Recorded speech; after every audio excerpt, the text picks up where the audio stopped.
Welcome back, y'all. I guess this is gonna be my first vlog. I don't know if anybody that watches this actually gives a fuck about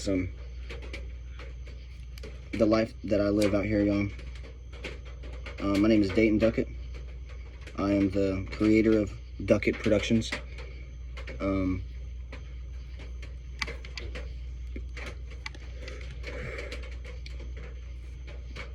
guess my life of craziness started when I was pretty young. I'm gonna go all the way to when I got expelled is when it really started. I got expelled my first week of 6th grade. All right. From there on, I went to a school called Raiders. It's an alternate placement program. From that school on, it just kind of steadily got worse. You know what I'm saying? Doing dumb shit. Started smoking weed at first. Experimenting with those psychedelics and other drugs and shit further down the fucking line. Met a girl in there that I dated for a while, my first real actual girlfriend. You know what I'm saying? Just for privacy reasons, I'm not gonna say her name. I called this girlfriend H. Well, H, me and her didn't last long. We kind of, I guess, it's lasted some years, but I was being a piece of shit and started dating my best friend who is also in H, but it's H number 2. And this girl like freaked out, and then they expelled me from school, and I went to it's called Santa Rosa Adult School. From there I graduated. All right, when I graduated first because shortly after my graduation, like during that school time, I met this girl. We're gonna call her L, who is no longer with us. Got addicted to fentanyl after I started doing her drugs with this girl a little bit. Me and her broke up, and then I got in a car wreck with a girl named Julia, and that's when the fentanyl deal really started. And then from there on, I got strung out. I regret a lot of the stuff I did. For years, I've been on drugs, y'all.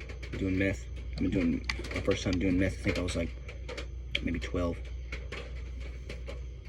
But like, those of us that are struggling, not us anymore, really. I mean, I guess every day is a struggle, y'all, but it is possible. I never thought I'd ever be able to get off fentanyl. I thought I'd be on that shit to the day I died, y'all. I didn't think there'd ever be a way out. Scared of taking the Suboxone because of the precipitated withdrawal. There's a way to do it. You gotta take like a little corner of it at first, which they don't tell you to do. You gotta ease yourself into it, and it's possible. The grass is greener over here, y'all. You ain't gotta wake up every day, go figure something out for some money, do some dumb shit, risk going to jail, and then you got a fiend anyway. Today, I've been struggling with depression for a long time, y'all. And those of us that are looking for a way to help, drugs don't ever help your depression, to be honest. Nothing ever helps it. That never goes away. It's just something that you have to cope with. Those of us, I mean, you do have spouts where you're not as sad, but I mean, I'm not just talking about being sad. I'm talking about like a dark gray world where everything's just like fucking talking slower, loss in will to even want to do things like eat, sleep, even things that you enjoy, like having sex with your significant other or going to the park or playing with your kids. You get withdrawn from everyday society.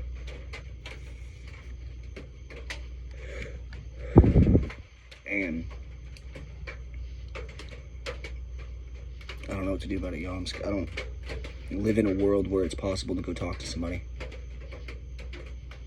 Well, if y'all figured that y'all want to, and y'all, as attention span was long enough to sit around and fucking listen to me ramble about some dumb shit that doesn't matter, tune in for the next video. Like and subscribe. As always, y'all, NFL.